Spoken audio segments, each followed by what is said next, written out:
बहुत स्वागत है आपका हमारे चैनल में। और इस वीडियो में मैं आप सभी से बात करने वाला हूं कि एसएससी सीजीएल 2020 में जो है वो कैसा आप सभी को ईडब्ल्यूएस सर्टिफिकेट लगने वाला है। तो देखिए, ईडब्ल्यूएस सर्टिफिकेट के थोड़े फायदे मैं पहले आपको बताता हूं। फायदा आप सभी को पता है होगा कि आप सभी को जो है वो 10% एक्स्ट्रा रिजर्वेशन मिलता है इसमें, और साथ ही जो है इसके साथ कट ऑफ कम जाएगी और आपका सिलेक्शन के चांसेस बढ़ जाते हैं।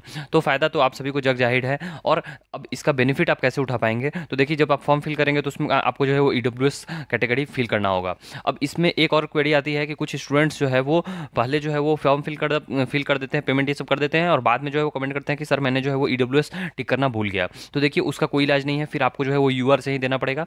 लेकिन अगर आप जो है वो आपका अभी यूआर में है, ओके, सपोज कि आपने जब पहले कभी भी एसएससी का रजिस्ट्रेशन किया होगा और उस समय जो है वो यूआर था, तो आप मॉडिफाई रजिस्ट्रेशन करके जो है वो ईडब्ल्यूएस में बदल ले पहले अपना कैटेगरी, उसके बाद जो है वो आप फॉर्म फिलअप करें, ओके। या फिर आप जो है वो ऐसा कर सकते हैं कि अगर आपने कर दिया है लेकिन पेमेंट नहीं किया है, तो आप जो है वो पहले मॉडिफाई कर ले और फिर जो है वो आप इसको जो है वो एडिट कर सकते हैं और उसके बाद जो है वो पेमेंट करें, ओके। तो ये जो है वो प्रोसीजर हुआ कि जो स्टूडेंट्स जो है वो यूआर पहले भर देते थे और वो ईडब्ल्यूएस में कैसे अप्लाई कर सकते हैं।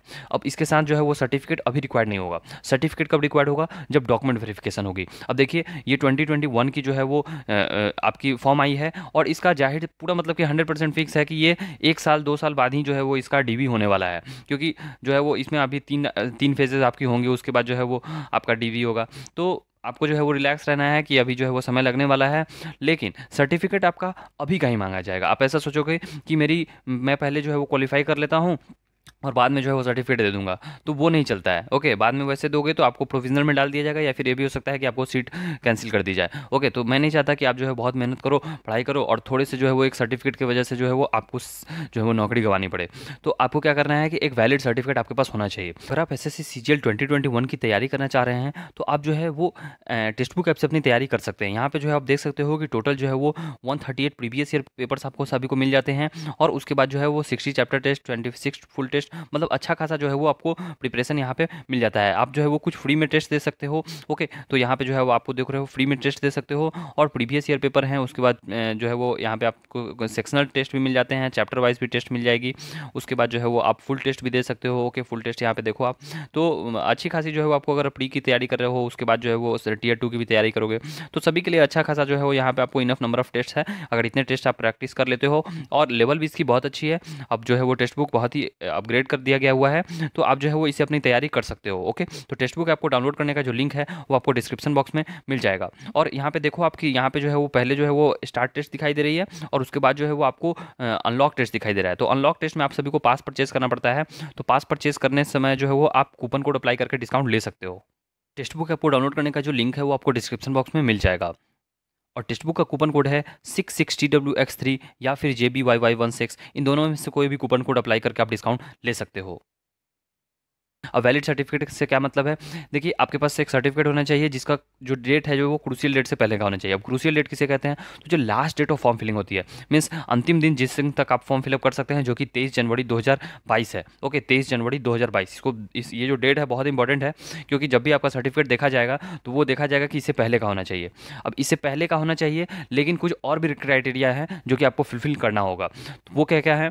देखिए, जब सर्टिफिकेट का फॉर्मेट आप देखेंगे तो उसमें 2 कॉलम्स आपको मिलेंगी। एक है वैलिड ईयर का, ऊपर में रहेगा, और एक जो है वो नीचे में रहेगा आपके पास फाइनेंशियल ईयर का। तो जो वैलिड ईयर होना चाहिए वो 2021 से 2022 होना चाहिए, और जो फाइनेंशियल ईयर होना चाहिए वो 2020 से 2021 होना चाहिए। इस बात को आप फिर से जो है वो नोट कर ले। अगर जो है वो आपने नहीं समझा तो मैं आपको फिर से बता देता हूँ। वैलिड ईयर 2021-2022 ऐसा लिखा होना चाहिए, और जो फाइनेंशियल ईयर का नीचे कॉलम है वहाँ 2020-2021 ऐसा लिखा होना चाहिए, ओके। दोनों में सेम रहेगा, गलत है, ओके। या फिर दोनों में जो है वो 1 साल से ज़्यादा का डिफरेंस रहेगा, वो भी गलत है। तो ये जो मैंने बताया ऐसा ही होना चाहिए। साथ ही आपको जो जब डीवी होती है तो वो जो है वो फाइनेंशियल ईयर वाला देखते हैं, वैलिड ईयर वाला जो है वो उतना नहीं ध्यान देते हैं, लेकिन फाइनेंशियल ईयर वाला ज़्यादा इंपॉर्टेंट रहता है, ओके। तो मैंने जो है वो ऐसा बहुत सारे कैंडिडेट्स के साथ जो है ऑब्जर्व किया है कि वो भी अपना एक्सपीरियंस बताते हैं कि जब भी जो उनकी डीबी होती थी तो वो फाइनेंशियल ईयर पे ज़्यादा फोकस करते थे, और जिस किसी स्टूडेंट्स का जो है वो सेम रहता था तो उनको जो है प्रोविजनल में डाल दिया जाता था। और या फिर आपका सर्टिफिकेट बाद का है, क्रूशियल डेट के बाद का बना हुआ है, तो भी आपको प्रोविजनल में डाल दिया जाएगा। अब जो है वो एक बात और रहती है कि आपको सर्टिफिकेट कब से कब तक के बीच का चलेगा। तो देखिए, आपका सर्टिफिकेट अगर 1 अप्रैल 2021 के बाद का बना हुआ है। फिर से सुन लीजिए, 1 अप्रैल 2021, 1 अप्रैल 2021 के बाद का बना हुआ है, तो आपको कोई प्रॉब्लम नहीं होने वाली है, आपका जो है वो डेट सही है। लेकिन अगर आपका सर्टिफिकेट 1 अप्रैल 2021 के पहले का बना हुआ है, मीन्स मतलब कि 31 मार्च या फिर उससे पहले का बना हुआ है, तो फिर आपको एक नया सर्टिफिकेट बनवाना होगा। लेकिन अगर आपने जो है वो एक ईडब्ल्यू सर्टिफिकेट, वैलिड सर्टिफिकेट बनवा रखा है जो कि 1 अप्रैल 2021 के बाद का है, तो आपको ज़्यादा चिंता करने की जरूरत नहीं है। आपका वही वाला सर्टिफिकेट बस आप संभाल के रखें, जिस दिन डीवी होगा तो उस दिन आपको वही वाला सर्टिफिकेट ले जाना होगा, उसका जेरोक्स ले जाना होगा, दैट्स इट, आपका काम हो जाएगा। अब इसके साथ साथ जो है वो कुछ और भी इंपॉर्टेंट बातें कर लेते हैं कि देखिए, जैसे ईडब्ल्यू सर्टिफिकेट जो बन रही है, तो उसमें दो टाइप की सर्टिफिकेट बनती है, एक होती है स्टेट लिस्ट वाली और एक होती है सेंट्रल लिस्ट वाली।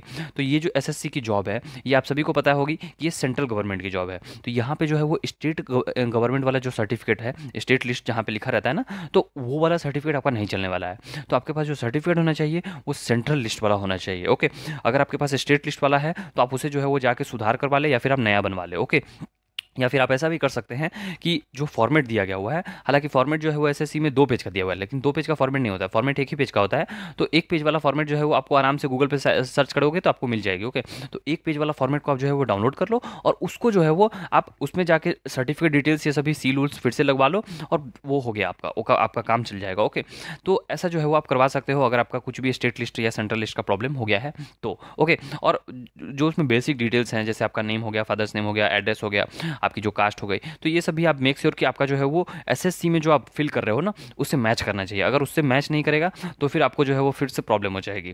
तो ये सभी चीज़ अगर आपकी गलत हो गई है या फिर जो आपका सर्टिफिकेट बन के आया है उसमें गलत हो गया है, तो आप फिर से जो है वो बनवा ले, इवन आपका जो है वो क्रूशियल डेट क्रॉस कर जाए फिर भी। ओके, देखिए 23 जनवरी जो है वो क्रूशियल डेट है, लेकिन मैंने ऐसा देखा है कि फाइनेंशियल ईयर को वो लोग ज़्यादा जो है वो मीन्स इंपॉर्टेंस देते हैं। तो फाइनेंशियल ईयर जो है वो आपका ज़्यादा सही होना चाहिए एज़ कम्पेयर टू आपका थोड़ा डेट पे। ओके, तो थोड़ा अगर जैसे 1 महीने बाद का भी रहेगा तो मतलब कि चल जाएगा, लेकिन थोड़ा सा प्रॉब्लम हो सकता है क्रूशियल डेट को लेकर। ओके, लेकिन फाइनेंशियल ईयर और जो आपका वैलिड ईयर है, ये दोनों सही होना चाहिए। ओके, और आई होप कि आपको जो है वो सारी बातें समझ में आ गई होगी। फिर भी अगर कोई आपको अगर डाउट होती है तो आप जो है कमेंट बॉक्स में कमेंट कर सकते हैं।